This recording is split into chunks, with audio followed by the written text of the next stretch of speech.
don't they? Then the children will be far more honest. I think that's it. And I'm a time monitor. So I'm going to kick us Martin. off. So Yes. there we go. I am a time monitor. Good work. Okay, there we go. Good Let's work. get it in. So good evening, everyone. Really excited to be here with the beautiful Jodie this evening. Jodie, thank you so much for joining us. I will formally introduce her in just a moment. We're really looking forward to unpacking the work from your beautiful school this evening. I'd just like to start off and I'd like to acknowledge country, do an acknowledgement of country. I'd like to, oh, just bear with me. I'm so sorry. I just had everyone's heads moving around everywhere. We'd like to acknowledge the traditional custodians of country throughout Australia and their connections to land, sea, and community. We pay our respects to the elders past and present and extend that respect to all Aboriginal and Torres Strait Islander people today. Just before we jump in there, I just kind of get a little bit of housekeeping out of the way. This session will be recorded. So for those of you that are popping on transcript or you're jumping in and out, or for those of you that are joining us in the future, I'm really glad that we've got accessibility to be able to offer that to you. It is a really interactive webinar. And one of the things that I'd like to say to everyone is, Jodie, thank you for volunteering your time and thank you for those who registered. For us, it's really important that we answer questions that you might have, whether you're an existing Life Skills Go school or whether you're looking at Life Skills Go. Please pop the questions into the chat box. So all of you have had a really big day. You've done an incredible day at work. You're here because there was a question or a curiosity around something, and we'd really like to honour your time and also honour those questions that you may turn up with. Sometimes we get so many questions that we do have to take it offline, and we will get back to you. So we do keep a log of all the questions so that we can answer them. Also, in saying that, feedback is incredibly valuable to us at Life Skills Go, and we really appreciate hearing what areas of interest or areas of professional development that we can offer. So if you could fill out a survey, it should only take you a couple of minutes at the end. We can continue to offer you the wonderful webinar series that we've had the privilege to do. Just briefly introduce myself. My name is Nikki Bonus and I'm the CEO and the founder of Life Skills Go. We're not here for me, so we'll move to the main event of Jodie in a moment.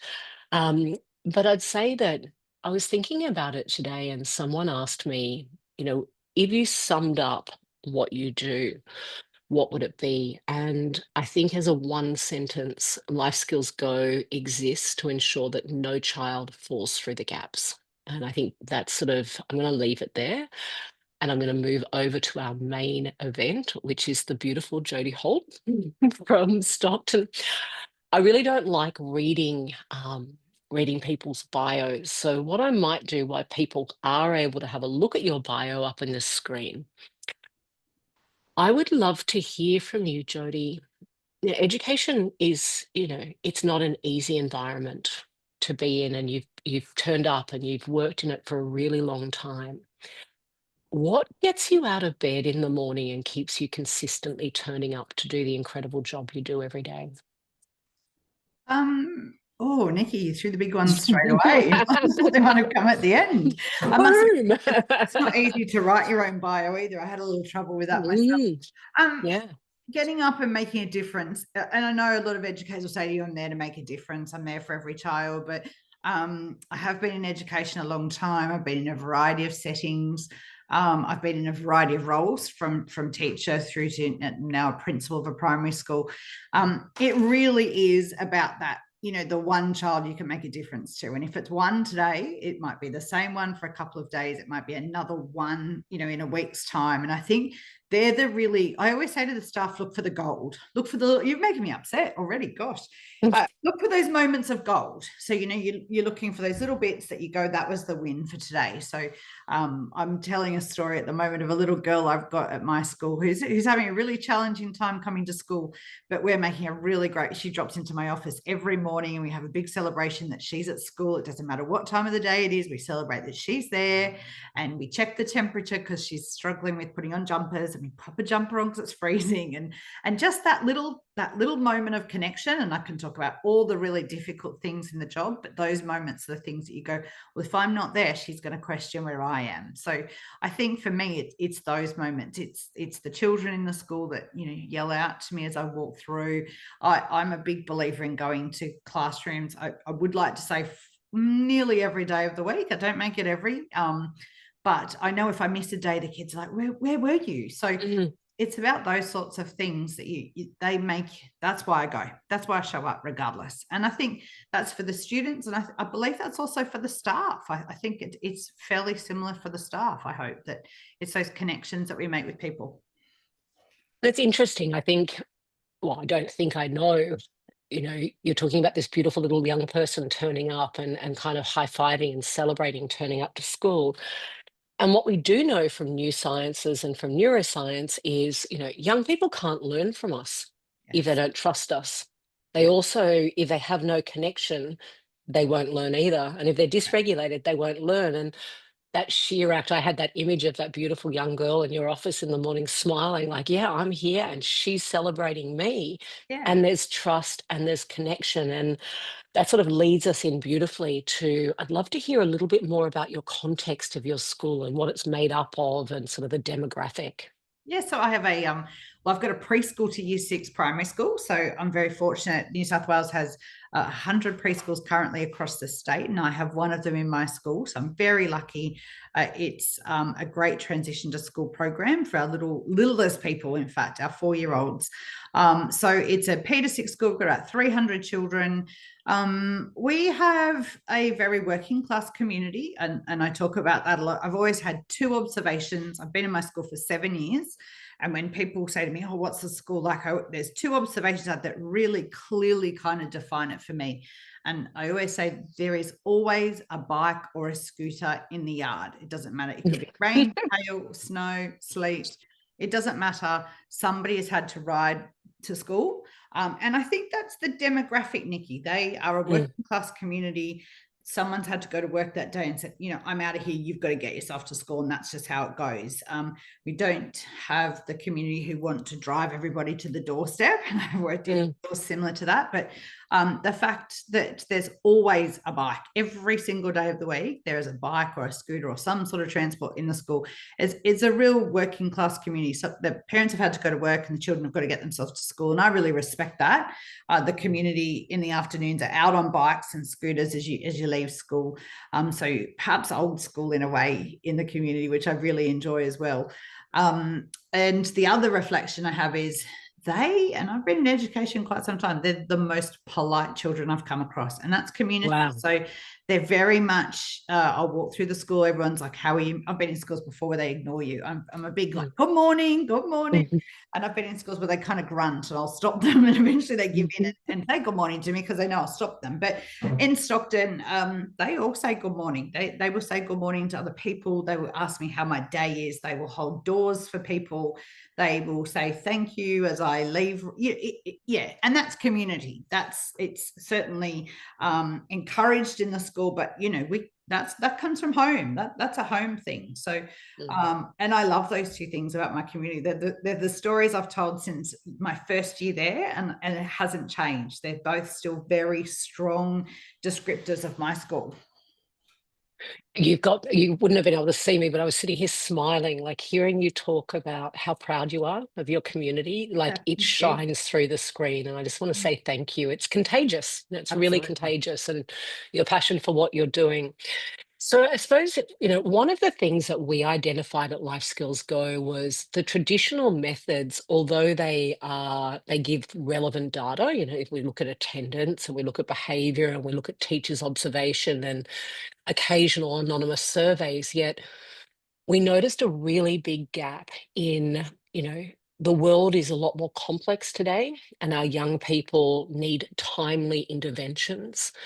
The other thing that we were critically aware of, particularly working for 2 decades in schools, was wellbeing wasn't like any other KLA. You can't just bank resilience, or you can't just bank, you can't just kind of insert and then they go up to the next level. Like Mm. well-being and also how life affects us and the flow of life, comes and goes. So that ability to be able to see young people before they drop too far, or the ability to be able to notice trends or habits, or if they're off a little bit because they don't have the words to be able to communicate their needs, was a really critical part, as well as bringing in student voice into that real-time visual data and also trends and metrics. I suppose that was a really long way of saying, that's why we started Life Skills Go. I'd love to hear, just sort of very top level, you don't need to unpack it too deeply. What was it that you were looking for that you couldn't find before you implemented Life Skills Go? We were looking for exactly that. So Mm. we had put in place zones of regulation as a check-in. How are you feeling? Are you in green zone? Are you ready to learn? Some students would indicate they weren't in green zone. That was really common language in the school. But we weren't tracking that data. We weren't, of course, you would notice, you go, oh, that child's checked in as red today, or, but it wasn't tracked and it wasn't very consistent. And we did a very large, or 2-year project with Dr. Selena Fisk, who does a lot of work in data usage, and we loved it. And one of the really big takeaways I took was, wellbeing data, where is it? How do you store it? What do you do with it? And what do you do with it? And what do you do with it? Because, I guess schools typically will collect a lot of data, and I think we're all having conversations these days about data for data's sake and get rich, start trimming those back.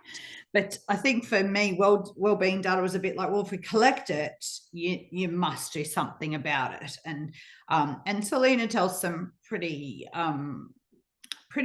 sad stories of high schools where they knew that children weren't feeling great and the consequences of such, and not tracking and not following up.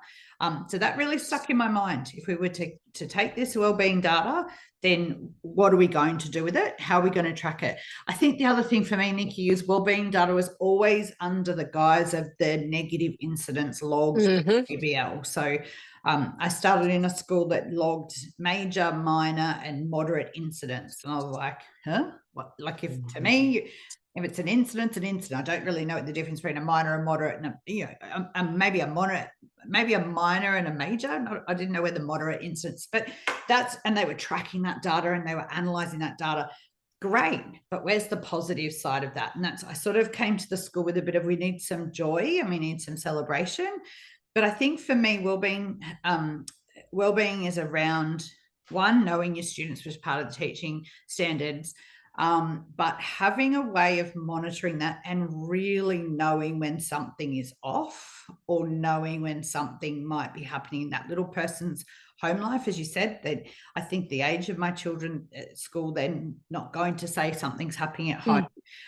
Behaviours may indicate that, but this gives them an opportunity to share that and for a teacher to follow up on it and see what's happening. So it filled that gap for us, a way of a regular check-in that's monitored, tracked, and the teachers have an obligation. It's a moral purpose to do something about it. It's not just, letting it go.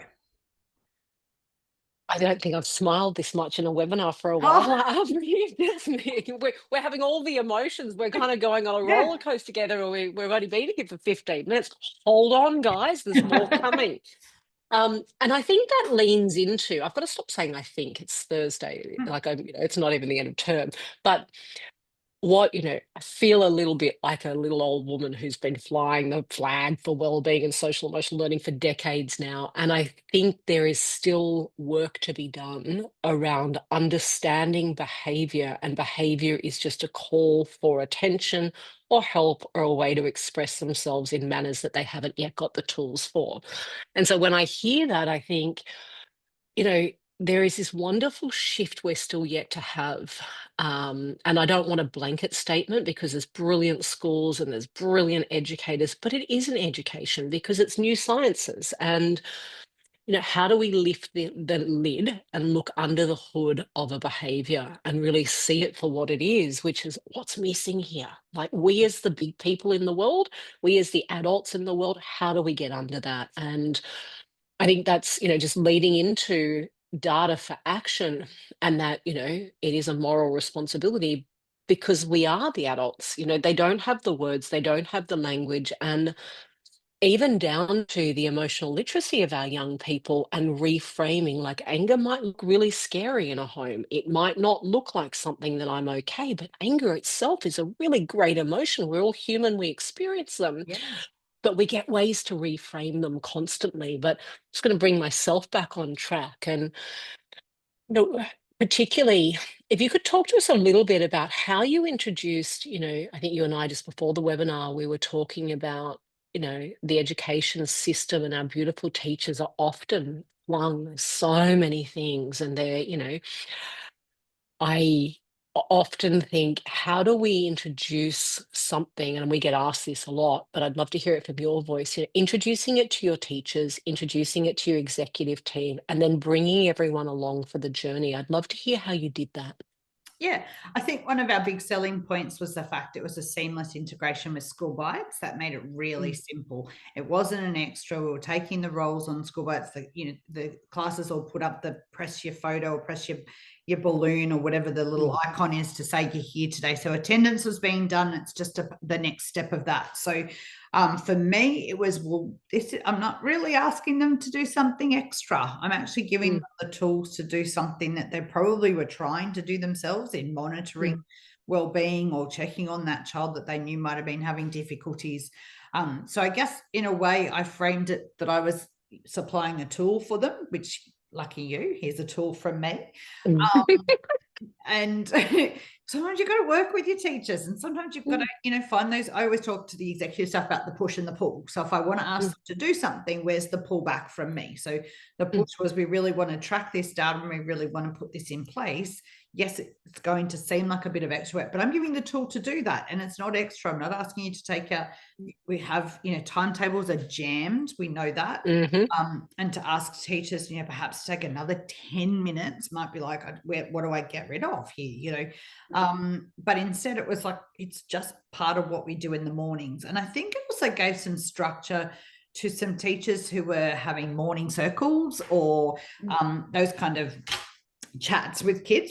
Lovely, but it sort of fits seamlessly in with that. So it was introduced to the executive staff who were also on the data champions track with me with Selena Fisk. So they sort of said they work side by side. That works perfectly. The sell point was, the push was, we're going to track it, but I'm going to give you the tools to do that. And then it was just slowly, Nikki. There wasn't any, we all must check in daily. It was have a play, have a go, see what you can find. And then I would probably, hand on my heart, say it was 12 months before I could confidently say every classroom was checking in every day, because then by that point the children wanted to check in. And the teachers wanted to see what that data said. And it was just a really, I guess, softly is a very big education word at the moment. But for me, it was just that way of, I guess you want to see your staff say, this is great. So once you've got that, you've got them hooked.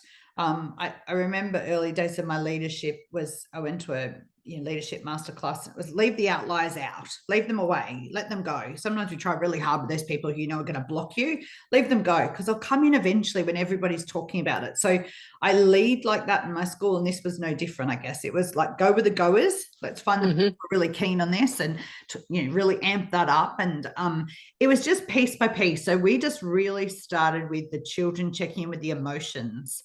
Didn't actually even have the part. I know we had the context. Yeah, we had a webinar with somebody probably a good, 8 months in before we started the context, and everyone went, oh my God, that makes it so much better. But I think if you go whole hog at first, people stop. So completely agree. Little bit at a time, add a little bit more on. And I guess I sort of got ignited in talking with people from School Bites, because we're ready for the next part of our journey. We're 2 years in, and I'm ready to sort of say, well, what's next, school Life Skills Go? What's next in this package? Because we're humming, I guess, and I'm really proud of that. I feel embarrassed. I'm smiling so much because you've just told a beautiful story of how you bring, like, from a leadership perspective, and it does need to be led from leadership. This is incredibly beautiful data, and at the end of every one of these data points is a young person letting you know how they are. And to me, I always say, this is like it's a real privilege to receive this information. Mm. And when when our teachers are able to see the benefit, of which they will, there'd be no teacher in the world that wouldn't walk in and go, oh, I now have the ability to see what percentage of my students are ready to learn today. Exactly. I have I have the ability to see my little volcanoes that might blow up if I don't just go and validate them or make some eye contact or just check in with them. I don't need to change my class. It doesn't need to be a fire truck running at them. Um, and I think letting that, one of the things that we were just talking about at the afternoon tea, one of the things that came up in that afternoon tea in the sort of collegial conversation was, how do we take the team along? And you're absolutely spot on. The way that you describe that, I'm like, I'm so glad this is being recorded, because the people who are doing it and they're finding the benefit, it spreads like wildflower. Yeah. And there isn't a teacher that wouldn't want to know their students. And like you said, they're in the business of knowing their students, but also there's no teacher in the world that wouldn't want to have better tools to manage their classroom and also know how their children are, like their students Absolutely. are. And I Yeah. think letting them go, and sorry, the thing that did come up the other day that was really interesting was so many schools do this, oh, we're going to try something for 1 year and throw it away. We're going to try, and they lose the trust with their community. They lose the ability. And I think you're right. Like we always say, the first year, hence why we say to you, go slow, be deliberate, be really conscious, but be consistent. That's all you need to do. Just be Exactly. consistent, be consistent. Yeah. And we as an organization, I think when when we're onboarding people, I think we shock schools because we're very much about no, go slow. If you go too fast, well-being isn't fixed in a day. You can't fix well-being. This is something that we just work with, make sure the rhythm's there, the habits there. And more than that, make sure everyone knows why we're doing this.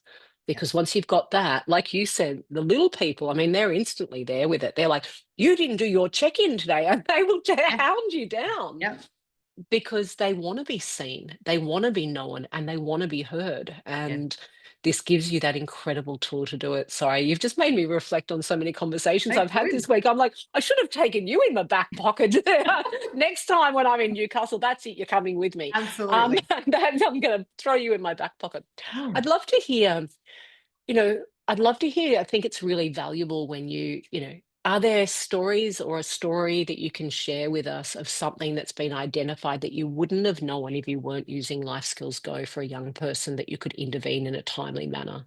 Yeah, I've probably got loads. Mm, But I will narrow it down because it's one we talk of often. And I think it's probably the other, a little bit more of Life Skills Go of the package. And it's mhm, actually the data that you can present to parents. So we often get, and as most schools do, I think, and I think particularly in my career, it's increasing at the moment. I think the last couple of years, mhm, my child doesn't like coming to school. My child's not mhm, happy about coming to school. My child's, being bullied at school. All these really big, and I'm not validating them. Sure, but it's really interesting then when you look at the data and you can actually present back to a parent and say they're checking in as happy, or they've checked in as upset, but the context is at home. It's actually not at school. So I think there's a lot of pushback on schools to be, the place where everything goes wrong, and sometimes some little accountability for families in that space, and that's about their pride, and that's okay. But we had a family who was doing just that. Child not happy to come to school, and sat with the teacher, and they looked at the life skills data, and actually that little boy checked in as unhappy every Tuesday morning from at home, and mum said, oh, I take him with me to like touch football training on a Monday night, and we don't get home till really late. And so he doesn't go to bed till really late, and he's really tired. And so it was all this. So we had these little pockets of realization for a parent. And we know when we present them with data, whether it's attendance data, whether it's, academic data, you can't argue the data if it's so the wellbeing data from Life Skills Go has done exactly that. It's given us another leverage point to sort of say, well, hold on a minute, let's check this out. So a mm, lot of our stage 3 students are checking in as tired from at home. Why? They're gaming up at night time.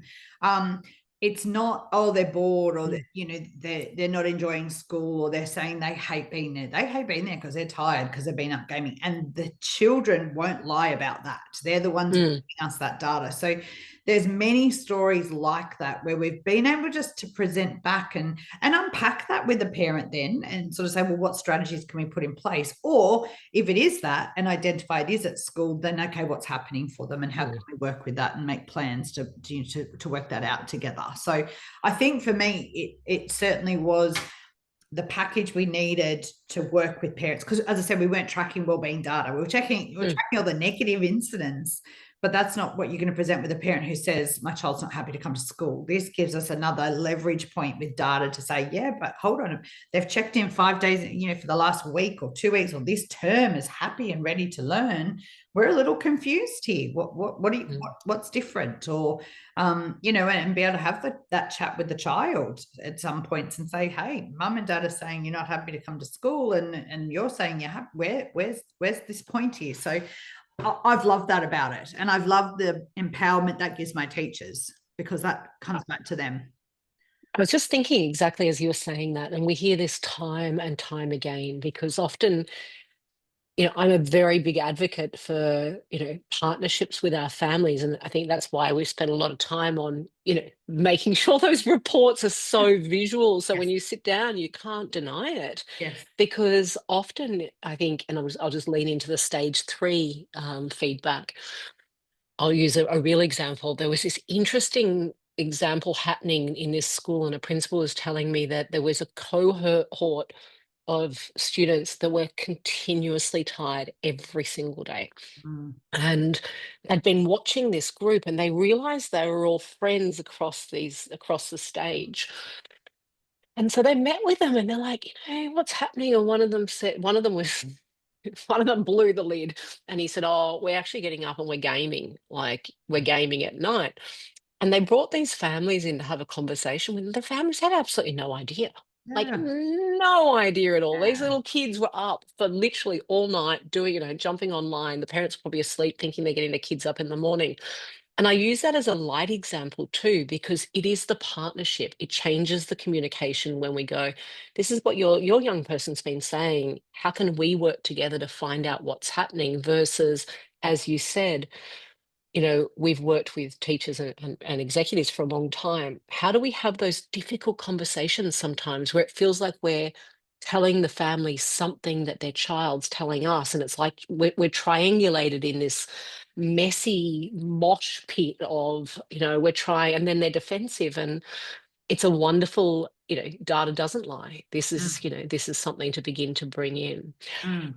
When we sort of take that across to your leadership team, how has sort of having this data and this report and trends and metrics, how has this sort of informed them on a sort of a strategic approach, or the way that they're approaching your school now?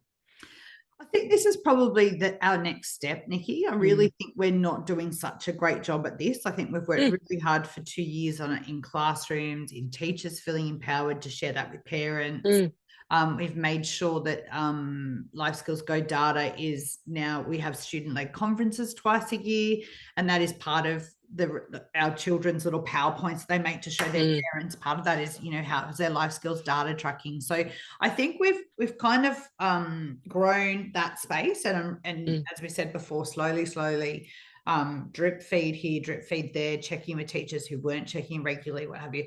That what you're talking about is our next Mm, section of work to do, that I think we need to now start looking at as executives, and mm, pulling apart that data, triangulating it perhaps with some of our other data through our learning support team, mm. through attendance, looking at how they match up, and then using that as our data, compressing all that data together. So I can't really answer what we do to help other people, but I'm interested in what I can do in my school, Yet, because it's new for yet. us.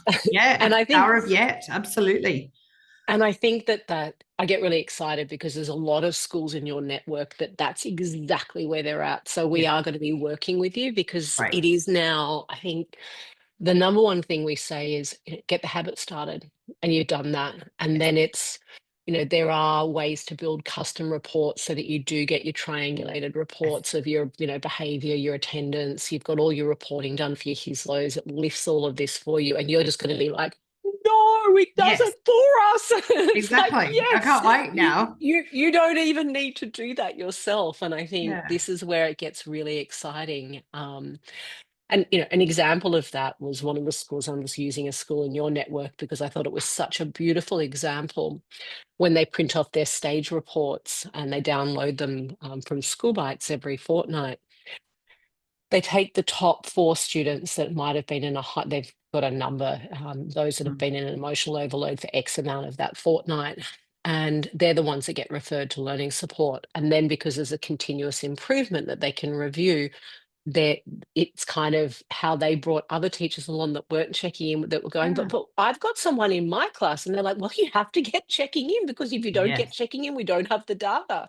Yeah. I call that And seagulling, Nikki. I talk about a lot in my school. I call it seagulling, the teacher that's like, wow, what about me? What about me over here? It's yeah, like the data never yeah. lies. And it's like, if it's not there, we can't yeah. help you. And I think, what a perfect time for you to begin to lean into this, particularly for planning and looking at next Yes. year and resourcing. And I think that I'm really excited, particularly that Central Coast and Newcastle and Mm. Northern Rivers region, Mm. North Coast region, that where you're in a beautiful spot. So we'll have lots happening for you. Right. What has been the feedback from your teachers? Like, I just, how do they feel about it? What does it look and feel like in your Yeah. school? They love it. They love the check-in. They love the ability to, you walk into classrooms. If I'm doing I call it my morning rounds. There's still some classes still checking in. They're up at the board, so it's interactive. It's that movement part of the morning. It's hearing the student voice. But I think for them, it really is that the one child who perhaps has always checked in as ready to learn and today isn't. And it's given them a real insight to, well, what's happening here. And that's part of the early conversations I had with them, which came from the Dr. Selena Fisk's work, was around, well, if you have the data, you can't do nothing about it. So if someone is checking in as not feeling happy, or whether it be at home or at school, we have to check in and say, well, find some time in the day to work out what's happening for that child. And I think that's been the power for them. And they often talk about that, the child that may have gone unnoticed. Perhaps it's a child masking their behaviors. Perhaps it's a child who was just like, no one's going to listen to me, so I'll just get on with my day. And, at school, you're in your safety zone. So maybe it's just, I'm here now, safe, I'm good. But it just gave them that little window, that little peek into that child's life, and just the ability to follow up. And I say that about the smallest, I guess, the younger years, the K to 2s. I know for the 3 to 6s, it's really empowered some conversations with those students. So teachers can find a quiet moment, might be during the learning, might be at lunch or recess. We try not to do it lunch and recess, just so it doesn't look as though they're in trouble or missing out and play, but it might be a quiet time during learning where it's just checking in. And I think those relationships that are being built around that have been, look, I believe my teachers built great relationships anyway. We know that's the keystone here. But I think it's just made it just that little bit deeper, because they have the data, they have the check-in. The child said that. It's almost, it reminded me of, when I first started teaching, you had the old question box out, the anonymous question box. Great idea, except you don't know who wrote it. So it's a little difficult to follow up. So, every child felt really powerful to put in whatever they like into the anonymous question box. But you had follow up. You had no follow-up for whoever that was that may have said something really distressing, or disclose some really important information. You had little to no way of following up with them, where this is a chance to follow up. And I think even my teachers, now that we've used it for 2 years, are a little adept at even seeing some kids who may even just physically look like they're checking in a different way. So they're not just walking up to the board and doing it automatically. They may kind of hesitate, and that's kind of like, oh, I don't know that that's exactly how you're feeling today. So it's given them insights into that, which we can only be grateful for, because it just works for us. I talk about it all the time. So I think it just works. It gives us that data place, but more importantly, it builds relationships and allows us to support our students in more ways than we ever could before. And I think that, at the end, we started this conversation right at the beginning in the webinar that, schools, everything about schools is about relationships. Absolutely. young people won't come if they don't feel safe, if they don't feel seen, if they don't feel like they belong, if, they don't trust learning, there's all these things. And Yes. it's, if we unpack that kind of, I often get asked, what's the efficacy behind it? And I'm like, "Oh, there's so much science behind this." But if we break it down into a really simple point, if we look at young people, and I've been really privileged to work with Dr. Dan Siegel, and Mm, if we look at his work around the four S's, how do we truly see a young person, and not through the lens of attendance, behavior, what mood I'm in today, and how, yes. which, because we're all human, like we're Mm, all human, it's yeah. subjective for us as well. And then not through anonymous surveys, but if we can truly see them and see them for who they really are and get underneath that hood and not try and fix them or, do anything, but just validate them.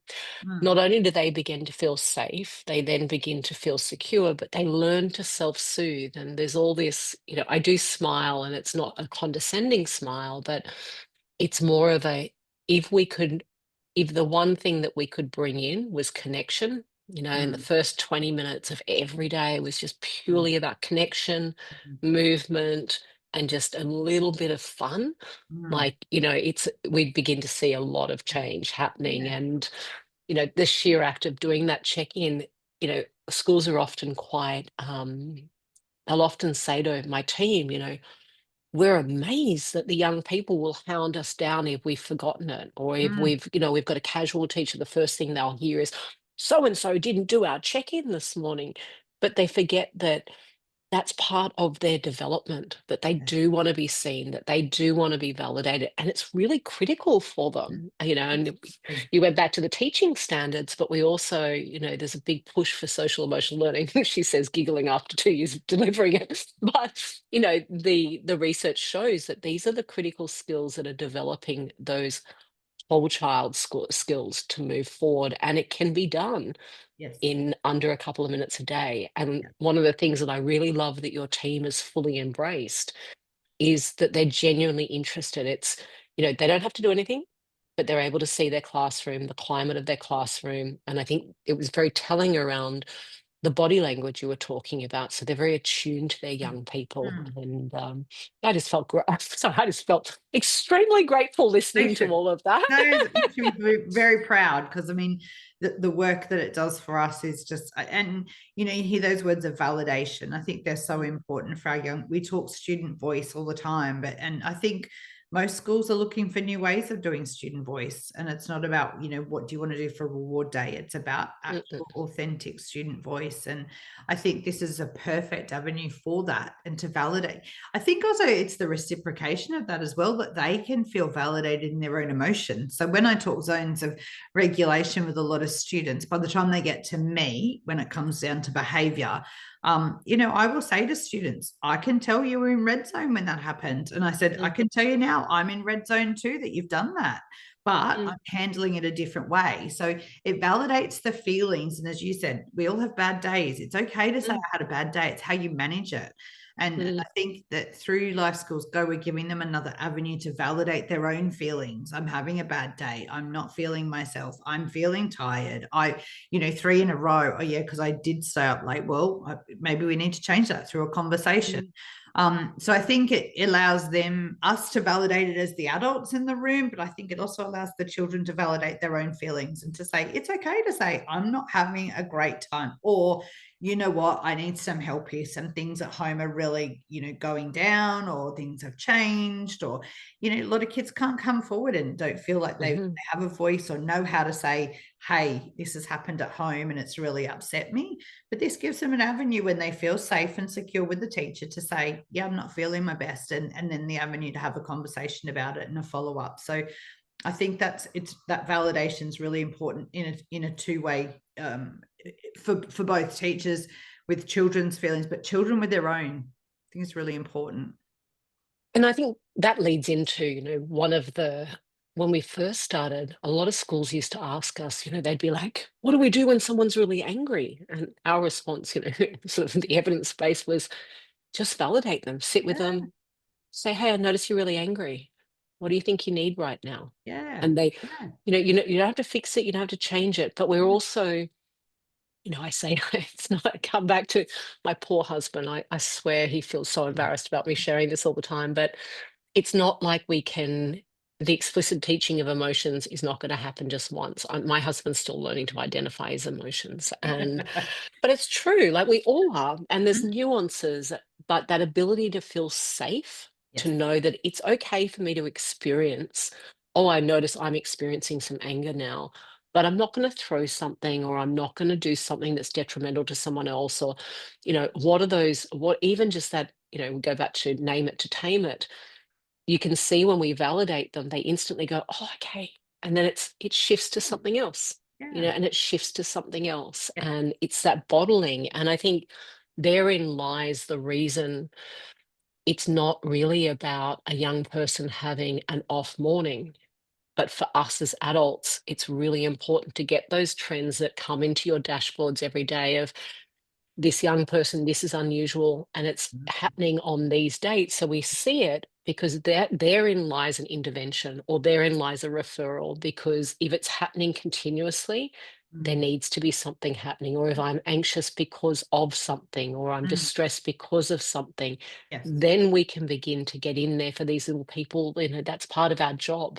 I Yeah. have just blabbed way too much. So I'm going to come right back to if you were, well, you are, what would be your suggestion for school? So, particularly, I love this time of the year because people in term three are beginning to think about, well, what are we going to do for next year?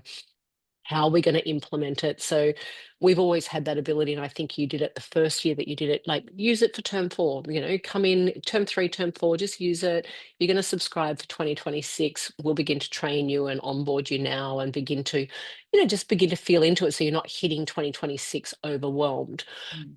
What would you say to someone starting out or was considering using Life Skills Go?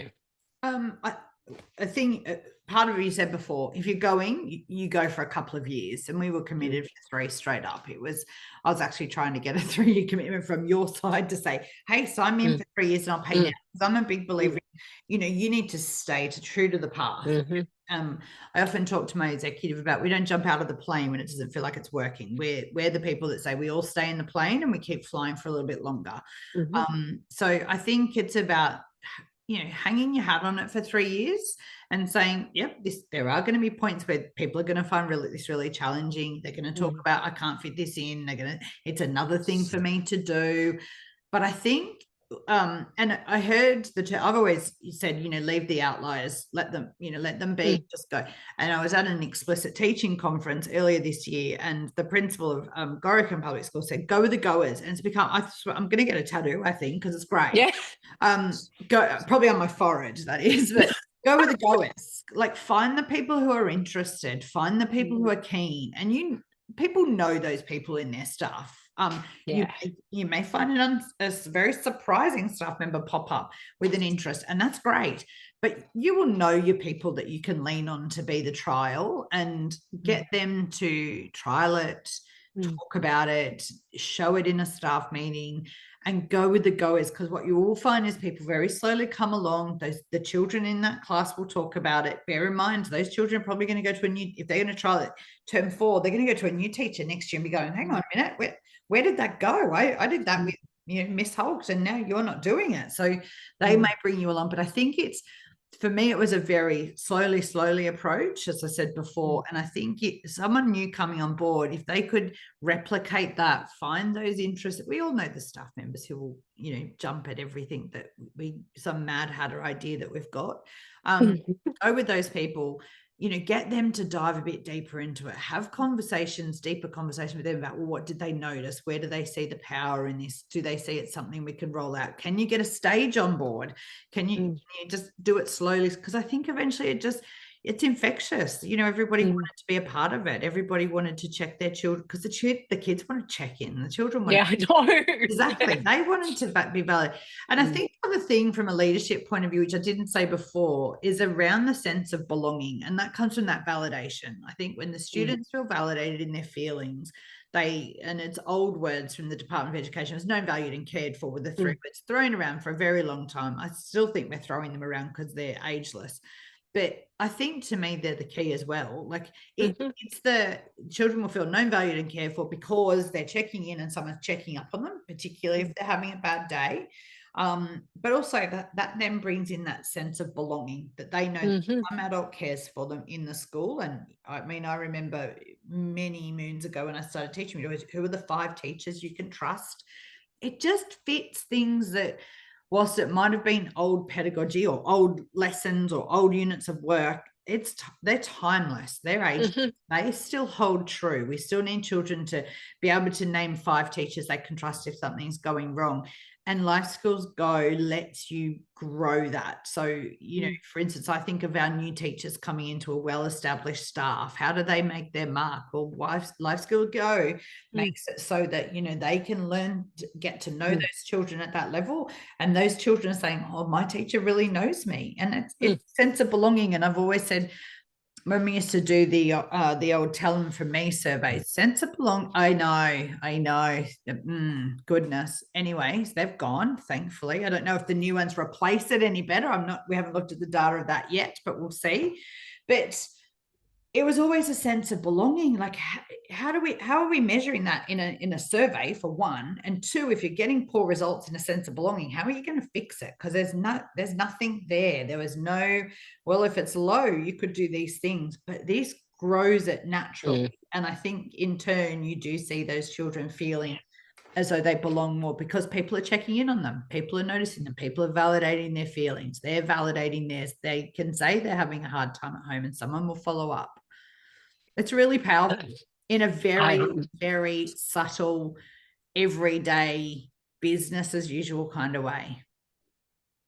and I think that's the drop the mic moment, Jodie. Like, it really, you've come back to everything that we need to create an environment not only for children to be feeling like they're seen, but they do belong and that they want to thrive and they can learn. Yes. And that's at the end of the day. And we're laying those really critical skills of social emotional learning every single day without having to do another thing. Yes. You mark the role, that happens anyway. We do the check in. Yeah. I just want to say a huge big thank you for those of you in the chat. It'd be wonderful if you could fill out the survey that Isha's going to pop in.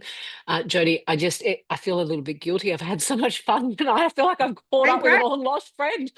It's been amazing. I've loved it. Thank you. Yeah, it's been really lovely, and I definitely will loop you in. We've got a lot of work happening in your area. Well, we're running lots of focus groups. So just for people who are watching this in the future as well, we are running a lot of spotlight sessions on, bringing those stage reports out of School Bites and into your school, bringing them alive without taking up the whole session. Also, how to access those instant triangulated reports that you'll fall off your chair about. And then also looking at how you can use a lot of the new reporting that you can print off within School Bites to use for your access requests and your learning support requests.